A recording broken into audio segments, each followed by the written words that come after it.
walaalka waxa naftaada la jeceshay inaad isna la jeclaato an tuhibba li akhika ma tuhibbu li nafsik martaba ka hooseysan jira labadaaba waa tan aynu ka waramayno wa qalbigaaguna caafimaad qaba at least inaad bukin ugu yaraan inaad ahayn qof cuqdad iyo ciil iyo cadho iyo xaasidnimo qaba ugu yaraan inaad noqoto qof laabtiisu ay caafimaad qabto maanta masaa'il baa jira dadku ay fudaydsadeen laakiin aynu midhaheedii hayno maanta caalamulislaami dhammaantii dhib baa ka taagan ma aha inuu dadka ka xoolo yaryahay ma aha inuu dadka ka caqli yaryahay ma aha inuu dadka ka hubi yaryahay waxaasoo dhan maaha ilaa nakleer weyban bay haystaan laakiin waa maxay xaqiiqada jirtaa waxa weeyaan waa inay laabuhu bukaan dabeetana ninba nin rabo inuu reebo ninba nin uu rabo inuu ku ciil baxo midba miduu bagaleeyay jabkiisa mujtamac noocaasina afraad ahaanna ma guulaysto midhmidh uma guulaysto koox kooxna uma guulaysto dowlad ahaanna uma guulaysto walidaalika caalamulislaami waxa yaalla waa uurxumada muslimiinta dhex taalla ayaa midba mid reebaya meel kastoo dagaal ka dhacayo gaalada qaar baa la safar qaar baa dhan kale u safar dhammaantood baa colaada iyo uurxumadu dhex taalla dad badan oo maanta muslimiina waxay ku dhawaaqayaan war hala midoobo oo soomaalidu ugu horeyso soomaalidu way soo karta dhib tiro badan baa soo gaadhay in rubuc qarni ka badan ayay dhulka taagay hadda dad badan baa waxay leeyihin aan dib u midowno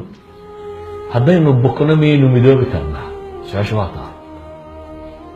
haddaan laabtu caafimaad qabin miyaad midoobi karaysaa haddii xanuunada tani idan kelimatu lmuslimiin inay midowdo waxaa ka horeeya caafimaad qabto in dad wax wada yeelan kara ay noqdaan qof kasta oo raba inuu ku dhawaaqo midnimo iyo guul iyo walaalnimo iyo dadna waxaa ka horeysa inuu ku dhawaaqo in dadkan is cafiyo oo is saamaxo oo laabta bukaanka ku jira inuu soo baxo qofkii laabtiisu caafimaad qabta ka fardan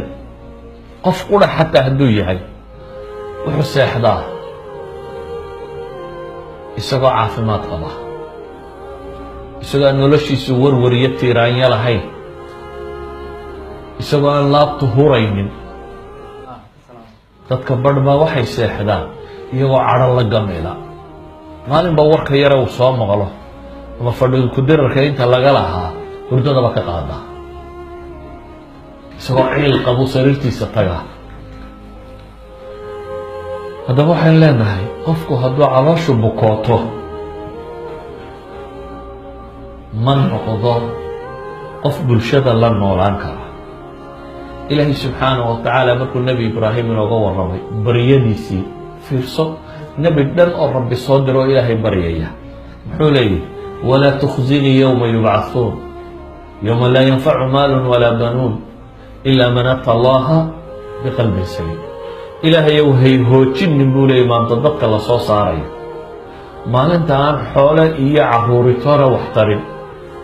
maalinta qofka quree badbaadaya uu yahay qof caafimaad qaba laabtiisu culamadu waxay yidhaahdaan meesha tan markay joogaan waxay yidhaahdaan salaamatu lqalb waa laba shay midna waa salaamatu lqalb laga qaado inaad shirki iyo xumo kale ku jirin laabtaadu inay ka caafimaad qabto gaalnimo iyo qurunkeedo ilaahay tawxiidkaadu khaalis yeesho midna waxay yidhaahdaan waa salaamatu sadri ah in makhluuqaadka siiba dadka mu'miniintii inay kaa nabad galaan oo aanad maxay wax laab xumo iyo dhib aanad hayn walidaalika ibraahim nebi ibraahim ilaahay qur-aanka markuu ammaanayey waxaa la yidhi waina min shiicatihi la ibraahim id jaa'a rabbahu biqalbin saliim nebi nuux kooxdiisa waxaa ka mida baa ilaahay yidhi dadka jidkiisii haya nebi ibraahim baa ka mid a id jaa'a rabbahu biqalbin saliim baa ilaahay yidhi markuu rabbigii ula yimi qalbi saliima idan ayuha alaxiba in qalbigaagu caafimaad qaba aday kuu tahay caafimaad qab walidalik